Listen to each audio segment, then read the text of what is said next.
Si Leida, isang dalagang may simpleng pangarap, at yun ay ang magkaroon ng maayos na trabaho at makabuo ng masayang pamilya. Pero ang lahat ng yon ay tila pising na putol sa isang iglap. Pinalayas siya ng sariling ina matapos na pagbintangan na may lihim na pagtingin sa kanyang stepfather. Isang akusasyong hindi lang kasinungalingan kundi tila bangungot para sa kanya. Hindi niya mawari kung bakit ganoon kadali siyang pag-isipan ng hindi maganda ng ina at pinaalis ng sapilitan sa kanilang bahay. Ang loob ng bahay ay punong-puno ng tensyon. Naglalakad ang ina sa sala, hawak ang isang bag na puno ng damit. Nakatingin lang si Leida at nanginginig at luhaan. "Lumayas ka! Wala kang lugar sa bahay na to! Hindi ko akalaing nagpalaki ako ng ahas!" Galit na sigaw ng nanay ni Leida na si Samantha. "Ano ho? Ipaliwanag yun ng mabuti para maintindihan ko kayo!" Naguguluhang tanong din ni Leida. "Balita dyan sa labasan na lahat ng lalaki inaakit mo. Ilan na sa kanilang nasirang pamilya, ha? Pati ang asawa ko papatusin mo?" "Anong papatusin? Ang asawa nyo? Hindi ba? Nilalandi mong asawa ko." "Ho?" Gulat at nanginginig ang tinig ni Leida. "Pero ma, hindi totoo yung sinasabi nyo. Kung ano man yun, pakinggan nyo naman ako. Bakit ko naman gagawin yun at bakit ko aagawin ang asawa nyo sa inyo? Ano pang ipapaliwanag mo, ha? Nalaman kong nakasunod sa'yo parati ang asawa ko. Saan kayo pumupunta sa tuwing lumalabas kayo, ha?" "Ho? Sinusundan ako ng asawa mo? At nagmamaang-maangan ka pa? Hindi mo pa pwedeng ako ang biktima rito. Alam niyo kung gaano ako kaiwas dyan sa asawa." Natigil sa pagsasalita si Leida nang inihampas ng ina ang bag niyang may mga lamang damit. "Wala na akong gustong marinig pa. Umalis ka na sa bago pa ako makagawa ng masama sa'yo." Galit na tura ni Aling Samantha. "Nagpabulag na talaga kayo sa lalaking yun. Ako yung anak mo, ma. Pero bakit hindi mo ako magawang paniwalaan?" Giit ni Leida. "Wala na akong anak. Hindi ako tumatanggap ng ahas sa pamamahay na to." "Hindi mo ba talaga ako kayang paniwalaan, ma?" "Oo. At simula ngayon, wala na akong ugnayan sa'yo. Hindi na kita ituturing na anak. Patay ka na sa akin, naiintindihan mo?" Natahimik si Leida. Pinilit niyang pinigilan ng luhang namumuo sa bintana ng kanyang mga mata. Ngunit traidor yun, kaya tuloy-tuloy ang agos pababa. Dahan-dahan niyang dinampot ang bag na may lamang kanyang mga gamit. Sana kahit isang beses naniwala ka sa akin, ma. Ganun ba yung kahirap? Bakit hanggang sa uli, ang lalaking walang kwenta pa rin ang pipiliin mo?" Bulong niya sa sarili. Lumingon siya sa paligid ng bahay. Puno yun ng mga alaala ng kanyang kabataan, ng init ng tahanan. Ngayon ay malamig na. Tumalikod si Leida habang patuloy ang pagbagsak ng kanyang luha. "O ate, may outing kayo ng friends mo? Ang dami mo namang bitbit." Biro sa kanya ng kanyang kapatid nang makasalubong si Ken sa daan. Dali-dali ang pagpunas ni Leida ng kanyang luha upang hindi nito makita. "Ken, pinalayas ako ni mama." Nakayakap niyang sambit sa kapatid. "Ano? Bakit? Bakit yung ginawa ni mama?" "Si mama kasi, hindi nga ako naglalapit kay Tito Jesse. Pag uwi ko kanina, bigla akong pinalayas. Wala naman akong ginawang masama. Alam mong si Tito ang may binabalak sa akin, di ba? Bakit ba hindi pa rin magising si mama?" "Ano bang nangyayari kay mama, ate? Talo niya pa ang nagayuma. Hindi ko na rin alam ang gagawin sa kanya eh. Gusto man kitang samahan pero alam mong hindi ko pwede siyang iwan. Alam mo naman kung gaano kadelikado si Tito kapag nalalasing, di ba? Baka masaktan niya si mama." "Naiintindihan ko, Ken. Mas mapapanatag din ako kung kasama ka niya." "Hindi natin naranasang maghirap ng ganito kay Papa nung nabubuhay pa siya. Tapos sa hindi natin kadugo. Teka, may pera ka ba, ate?" "Meron konti. Yung sweldo ko nung nag-part-time ako sa pagla-live ng damit sa kapitbahay natin." "Eto ate oh, may kaunti akong pera dito. Kunin mo." "Ano ka ba, Ken? Baon mo to." "Sige na ate." Pamimilit ni Ken. Masigit mong kailangan yan. Pero, saan ka tutuloy niyan? Hindi ko pa alam. Mas maganda siguro kung doon ka na muna kina Lola Percy at Tita Tinay. Mas ligtas ka ron. Panatag din ang utak ko kapag naroon ka. Siguradong matutuwa si Utoy kapag nakita ka niya. Patukoy ni Ken sa pinsan nilang si Utoy. Oo, doon na lang muna siguro ako sa kanila. Ititext ko sila. Hating gabi na, ngunit nasa terminal ng bus si Leida papuntang Ilocos. Halos wala ng katao-tao sa lugar, kaya lalong nadagdagan ang pangamba niya. Nag-aalala siya na baka sundan siya ng kanyang tiyuhin. Kesa sa kung ano-anong isipin ay kinuha na lamang ng dalaga ang tinapay na binili mula sa natitirang pera. Akmang kakagatin niya yun nang mapansin ng gusgusing pulubi. Napakarumi nito at walang pagkain. Nakaramdam kaagad ng awa si Leida at inalok ang tinapay na isusubo na lang sana kanina. Kahit papaano, mabubusog ka. Pasensya na po kung yan lang ang nakayanan ko Yan lang din kasi ang meron ako Salamat, Iya. Nakangiting sambit ng pulubi. Wala pong anuman. Ingat po kayo. Narito na ang bus na sasakyan ko. Hindi rin nagtagal nang makarating siya dala ang isang backpack lamang. Makikita kay Leida ang matinding pagod at puyat sa biyahe. Ate Leida, andito na ako. Lumapit si Utoy sa kanya nang may pag-aalala. Salamat Utoy Wala na ako ibang mapuntahan. Pasensya na kung kailangan kong makitira sa inyo. Pilit siyang ngumiti kahit nangingilid ang luha. Hindi mo na kailangan magpaliwanag, ate. Nasabi sa akin ni Ken kagabi.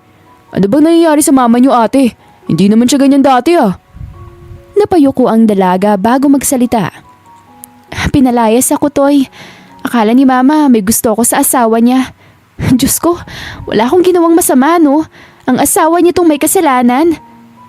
Ganun na lamang muli ang pagbagsak ng kanyang luha nang maalala ng kapatida na iwan. Alam kong hindi mo magagawa yun, Ate Leida. Sobrang unfair niya sa'yo. Marahan siyang hinawakan sa balikat ng pinsan. Kahit magkalayo sila ay tila walang nagbago magsimula noong mga bata pa sila. Ang sakit lang. Akala ko pamilya siya. Nanay ko siya, Utoy. Pero hindi siya nakikinig sa akin. Mas matimbang pa sa kanyang lalaki niya. Si Ken, ate. Naiwan kay Mama. Malapit na siyang magtapos. Sabi niya dadalaw-dalaw siya rito. Mabuti naman kung ganun. Problemadong sagot ni Utoy. Simula ngayon, kami ng pamilya mo, ate. Hanggat kailangan mo ng masasandalan, nandito kami. Napatingin si Leida kay Utoy. Dama niya ang sinsiridad nito. Salamat, Toy, Hindi mo alam kung gaano kalaki ang halaga ng mga salitang yan sa akin ngayon. Sana'y katulad din ng pinsa ng ina nila na may malasakit sa kanila. Kung hindi ito makasarili, ay maaaring masaya sila ngayon kahit na wala na ang kanilang tatay. Bakit pa kasi nag-asawang muli ang mama niyo, ate? Okay naman ang buhay niyo dati, di ba? Ganun na lamang ang pagtataka niya nang makitang bumaba sa bus ang pulubing binigyan ng tinapay sa terminal kanina. Uwi na tayo, ate. Sige, Utoy. Halika na. Sa pangalawang araw sa probinsya, habang nasa palengke ay ganun na lamang ang gulat ni Leida nang makitang muli ang pulubi na binigyan niya ng tinapay kamakailan. Yun pa rin ang suot nitong damit at nakangiting pinagmamasdan ng mga mamimili. Ikaw yung nasa terminal, di ba?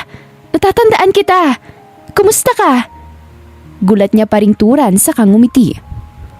Oo, naalala mo ko. Mahina ang boses niyang sabi, tila nahihiyang sagot ng pulubi. Ako nga pala si Lucas. Kinagagala kitang makilala. Nakangiti niyang turan. Leida, yan ang pangalan ko.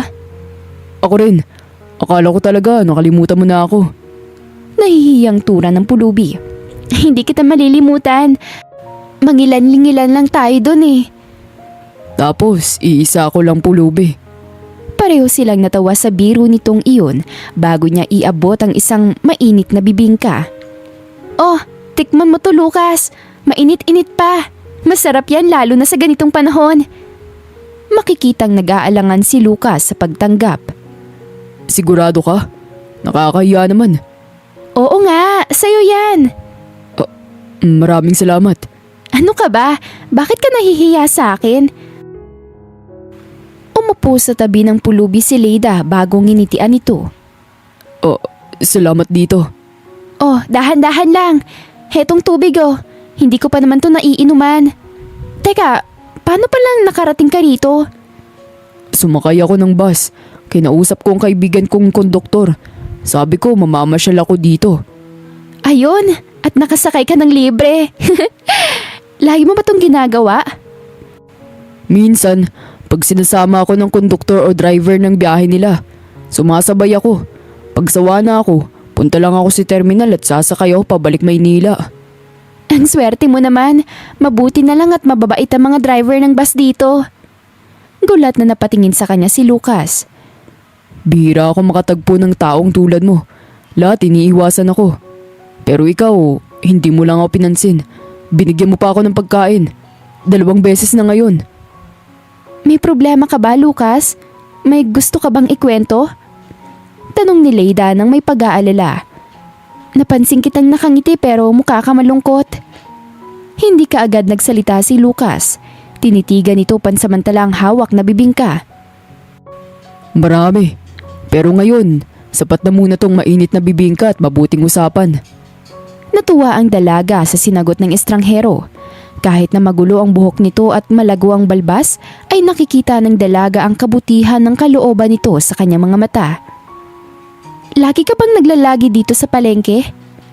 Oo, mababait kasi ang mga tao rito at makwento.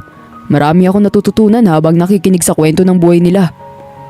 So, palagi kang nagpapalipat-lipat ng lugar para makinig sa iba't ibang pakikipagsapalaran ng tao?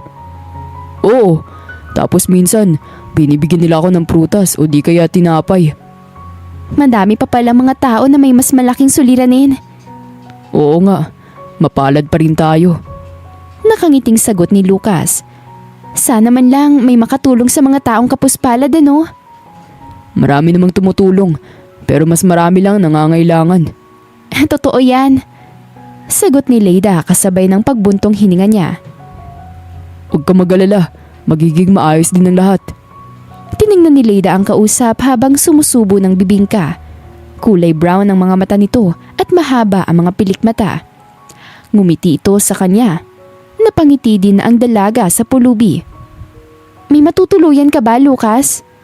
Huwag mo kong alalahanin, kaya kong sarili ko. Kahit saan pwede ako matulog. Pero salamat ah.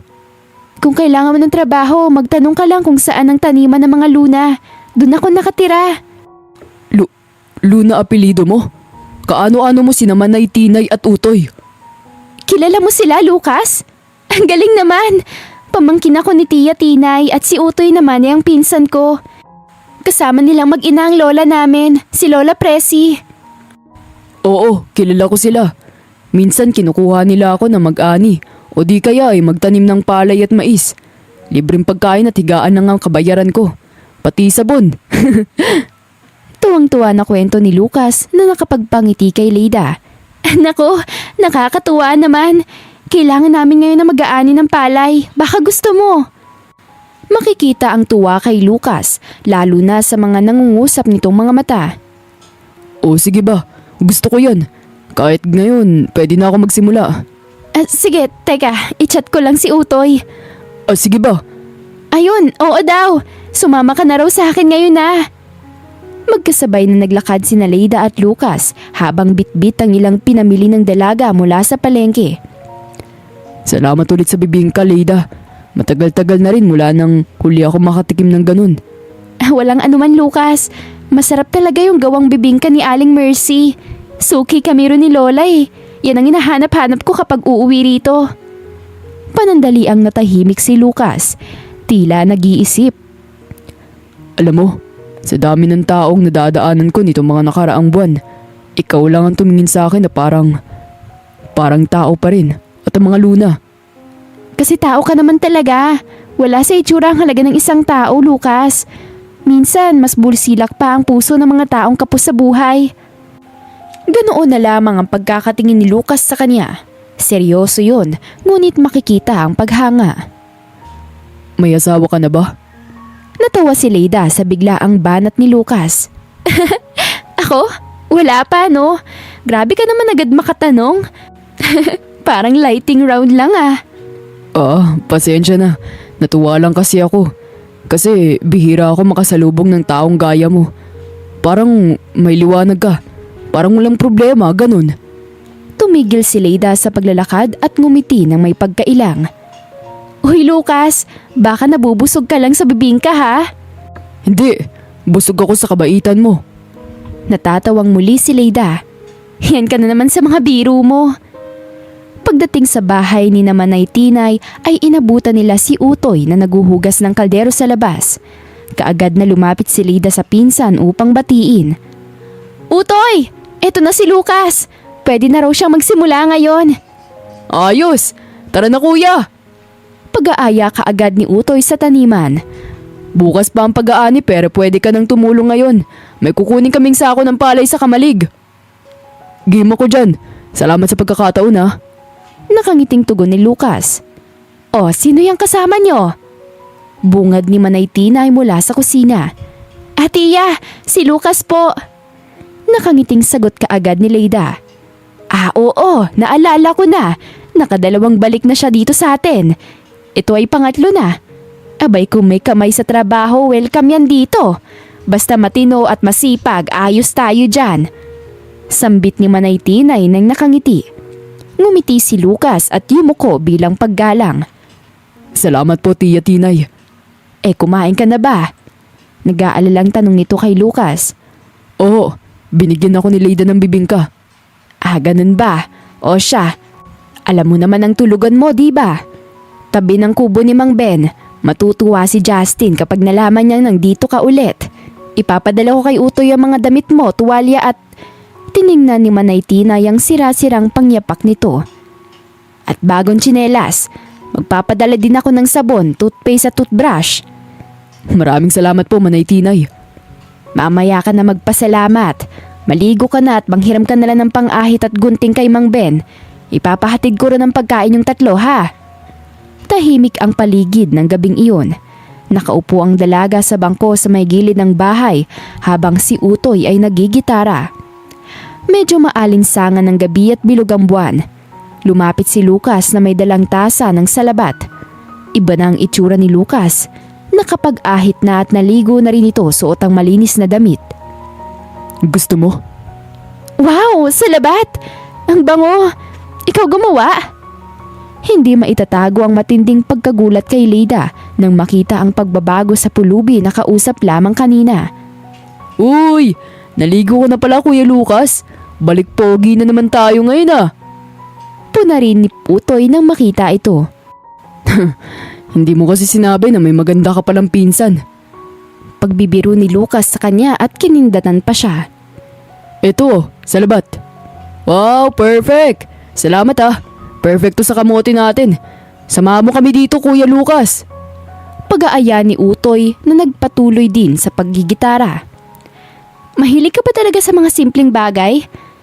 Seryoso niyang tanong sa mga katabi. Minsan naisip ko na masarap ang buhay ng simple, ngunit sa isang banda, natatakot din ako lalo na sa mahirap na katulad ko. Hindi pwedeng kontento ka lang. Hindi mo alam kung kailan ka mahahamunin ng kapalaran. Hindi pwedeng sapat lang. Paano kung kapusin ka kinabukasan? Sa totoo lang, dito lang ako tunay na nakaramdam ng ganitong simpleng buhay. Tahimik, totoo, at may saysay. Hindi ba mahirap? Mahirap sa mga katulad ko. Pero parang dito ko lang nahanap ang kapayapaan na inahanap ko noon pa. Nagkatinginan sila at sandaling katahimikan ng namayani. Tanging tunog ng kuliglig ang maririnig at ang mga saliw ng gitara ni Utoy. Baka dito ko rin mahanap ang dahilan para manatili. Napayuko muli si Leida. Ganun na lamang ang kanyang pagkakangiti. Sa bagay, ibang-iba kasi rito kumpara sa ingay ng Maynila. Dito napakapayapa, tahimik, walang gaanong gulo, malayo sa peligro at hindi ka magugutom. Sambit ni Leida nang may maalala. Kamote, gusto mo? May margarine pala. Nakangiti ang binata habang nakatingin sa buwan. Napakaganda ng gabing to. Napatingin muli si Leida kay Lucas. Hindi pa rin siya makapaniwala na ito ang taong kausap niya sa palengke kanina. Kinaumagahan, nagsimula na ngang magsaka si Lucas sa mga palayan ng pamilya ni Leida. Siya na ang unang gumising sa araw na yun. Tahimik ito kung magtrabaho, ngunit masigasig. At sa bawat sulyap ni Leida mula sa may kubo ay hindi niya maiwasang mapangiti.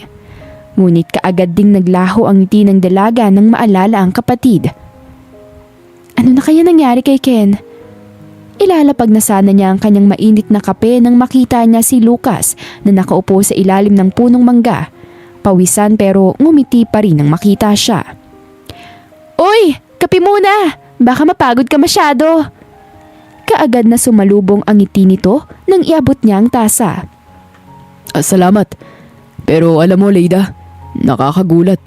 Hindi ko inasahang magiging masaya ako sa pangatlong punta ko rito. Oh, bakit? Ano bang pinagkaiba ng pagpunta mo noon sa ngayon dito? Nandito ka eh. Salamat sa kape ah. Sus! Natawa na lamang din si Leida sa hirit nito. Puro ka bola. Bakit nga pala gusto mo dito? Simple kasi ang buhay. Walang ingay. Natawa na naman siya nang maupo ito sa tabi niya. Kung makapagsalita ka, parang may-ari ka na ng kumpanya. Ha? Biro lang. Natawa na naman si Leida. Alam mo, naiintindihan kita. Kasi dito, totoo ang lahat. Walang expectation ng tao sa'yo, basta masipag ka lang. Noon, puro numero lang ang buhay ko. Meetings, luho, pressure. Pero dito, sa bawat tangkay ng palay na nanaani ko, parang may bumabalik na parte ng pagkatao ko. Gulat na nabaling ang tingin ni Leida sa kausap. Nakatingin ito sa malayo kaya hindi napansin ang kanyang matinding ekspresyon sa kanyang muka. Gusto niya mang magtanong, ngunit pinipigilan niya ang sarili. May rason ang kausap niya kung bakit hindi ito nagkukwento. Lucas, hindi ko man alam ang buong kwento mo, pero masaya ako nakilala kita. At ako, masaya ako naging parte ka sa muling pagyakap ko sa mundo. Narito na pala si Utoy. Pag-iiba niya sa usapan nila, mukhang may dalang pandesal. Sa mga nagdaang araw ay marami ng palay ang naaani nila at habang lumilipas sa mga araw ay mas nagiging malapit si Leida kay Lucas. Nakita niya rin ang mga bagay na ginagawa nito para sa kanila, katulad ng pagsisibak ng kahoy, pagtulong sa pagkukumpuni o kahit ang mag-igib minsan. Kapag natapos ang buong araw ay tahimik nilang pinapanood ang paglubog ng araw. Si Leida ang nakatalaga sa pagbibilang ng mga naaani at ng sahod ng tao sa bukid. Siya rin ang in-charge sa pagbili ng mga itatanim at mga gamit pang saka. Basic accounting ang ginagawa ni Leida kaya nagkakaroon siya ng sweldo sa kanyang tiyahin. Nakapagpapadala na rin siya ng pambili ng cellphone ng kapatid upang hindi na ito hirap sa pag-contact sa kanya. Ganito gawin natin, Leida. Sasali tayo sa farmers market sa bayan tuwing linggo. Kung anong produkto natin dito na sobra ay ilalatag natin sa labas. Nang sa ganun, hindi lang mabubulok ang mga kamatis, sibuyas o kalabasa dito. Ibenta natin ng mura at pagkatapos, mamili tayo ng iba pang mga binhi para makapagpatanim tayo ng iba pang mga gulay. Sabi ni Lucas na naging dahilan upang balingan na naman ito ng matagal na tingin. Ano sa tingin mo? Magandang ideya nga yan. Sagot ng dalaga bago ibaling ang tingin sa kabilang direksyon. Uy, Kuya Lucas! Ang bilis mo mag-ani ah! Bati ni Utoy habang may dalang kalabaw. Baka hindi ka na magpahingay ni nanay niyan. Natawa naman si Lucas habang nagpapahid ang pawis. Aba pwede, basta may libreng bibingka. O siya, kailan ba natin to sisimulan? Isama natin si Utoy. Nakangiting sambit ni Leida tungkol sa magandang ideya ni Lucas. Kayo? Tanong ni Lucas. Sa lalong madaling panahon sana. Baka masira na yung ibang nasa kamalig. Doon ka na lang pala sa amin maghapunan, Lucas. Magtitinola ako. Alok niya sa binata. Tuwang-tuwa si Utoy kay Lucas sapagkat napakasipag nito at walang arte. Mapagkakatiwalaan at parang kuya na ang turing sa binata. Pangatlong trabaho na nito yun sa bukid. Umaalis lamang ang binata kapag patapos na ang ani o ang pagtatanim. Ngunit mukhang magtatagal ito ngayon dahil kay Leida. Batid ng mga naroon na may pagtingin si Lucas kay Leida. Gusto mang tumutol ni Manay Tinay, ngunit na kay Leida pa rin ang pagpapasya. Pagkatapos nilang maghapunan ng gabing yun ay tinawag siya ni Utoy. Ate Leida, sandali! Pwede ba kita makausap? Oh, bakit Utoy? May nangyari ba? Ang seryoso natin ah. Wala naman pong masama. Gusto ko lang sanang itanong. Si Kuya Lucas ba? May gusto ka rin ba sa kanya? Makikita ang pagkabigla kay Leida. Ha? Anong klaseng tanong yan, Utoy? Ate, pasensya na. Pero kasi ilang linggo ko na siyang kasama sa bukid. At sa totoo lang, parang kuya na ang turing ko sa kanya. Masipag siya, mabait, walang reklamo. Pero ngayon ko lang nakitang tumagal ng ganito sa atin. 3 beses na siyang nagtatrabaho sa atin. Palagi siyang umaalis pagkatapos. Pero ngayon parang ayaw na niyang umalis. Tipid nang umiti na lamang si Leida, pero hindi nag-iwas ng tingin. Siguro napagod lang siyang gumala. Baka gusto niyang subukan ng tahimik na buhay sa probinsya. O baka naman, dahil sa'yo. Putol kaagad ni Utoy sa mga sasabihin niya. Umiling si Leida pero hindi nagsalita. Ate Leida, wala akong masamang intensyon ha. Ang sa akin lang, hindi natin alam ang buong kwento niya. Lalo ka na. Alam ko Utoy, naiintindihan ko ang punto mo. Minsan kahit hindi natin alam ang buong kwento ng isang tao, nararamdaman naman natin kung totoo sila o hindi. Depensa niya sa pinsan. Tingnan niyo kayo, hindi niyo rin kilala ang tao pero pinagkatiwalaan niyo. Saglit na natahimik si Utoy bago ito muling magsalita. Ate, sa totoo lang, kung ikaw ang magiging masaya, susuportahan kita. Pero pakiusap lang, ingatan mong puso mo. Salamat Utoy, naiintindihan ko. Alam ko namang nag-aalala ka lang sa akin. Pabirong tinapik ni Utoy sa braso si Leida. Oo naman, kahit minsan kulit na kulitan tayo, ikaw pa rin ang paborito kong pinsan. Pero seryoso pag sinaktan ka ni Kuya Lucas, ako ang unang aaway sa kanya. Noted bodyguard ko. Natatawa niyang sabi sa pinsan. Akala niya'y doon na matatapos ang nagiging pagtatanong sa kanya ng pamilya. Ngunit kinagabihan ay habang naghahapunan sila ay panibagong tanong na naman tungkol sa binata ang naungkat. Leida, anak, may itatanong sana kami sa iyo ni Inay. Bigla ang sambit ng kanyang tiya Tinay. Ano po yun tiya? Tungkol kay Lucas. Walang paligoy-ligoy na sabat ng kanyang lola Presi. Napatigil sa ginagawa niya si Leida at bahagyang napayuko. Opo, bakit po? Napapansin lang namin parang nagiging malapit na kayo sa isa't isa. Dagdag ng kanyang tiya Tinay. Umiling ang dalaga ngunit may kaunting ngiti sa labi. Hindi po sa ganon, mabait lang po talaga siya. Masipag din po sa mga gawain. Hindi niya po inaabuso ang mga taong tumutulong sa kanya. Anak, wala kaming sinasabing masama. Alam naman namin kung gaano ka rin kabuti. Pero hindi rin namin maiwasang mag-alala. Kalmadong sabi ni Lola Presi. Bakit po kayo nag-aalala? Leida, hindi sa hinuhusgahan namin si Lucas ha. Pero isa siyang pulubi. Hindi natin alam kung saan siya galing, kung anong dahilan kung bakit siya narito. Ikaw, kahit hindi ka mayaman, pero mataas ang pinag-aralan mo, marunong ka, may pangarap ka. Ani ni Tina Tinay sa kanya.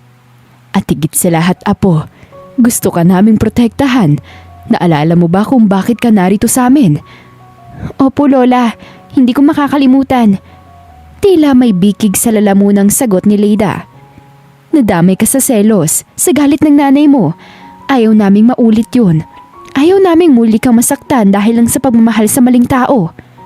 Kalmadong paalala pa rin ni Tia Tinay. Alam ko pong pulubi lang si Lucas at isa siyang estranghero. Pero kapag kausap ko siya, parang hindi siya basta tao sa kalye. Medyo garalgal na ang boses na depensa niya sa binata. May lalim po ang mga sinasabi niya, Tia. Matalino po siyang tao. Higit sa lahat ay mabait din po siya. At dyan kami lalong natatakot, apo. Pero Lola, wala akong nakikitang masama sa kanya. Wala siyang masamang intensyon sa akin. Ni minsan hindi siya nanghingi. Kusang nagtatrabaho. Kayo po, alam niyo kung anong klase siyang tao, kaya nga po siya pinatuloy dito, di po ba? Pero tandaan mo, Leida, hindi porkit mabait ay tama na agad. Tanungin mong sarili mo, siya ba talaga ang para sa'yo? O baka siya lang ang nakita mong mabait matapos kang masaktan ng ibang tao? Natahimik si Leida, sumandal sa sandalan ng bangko bago huminga ng malalim.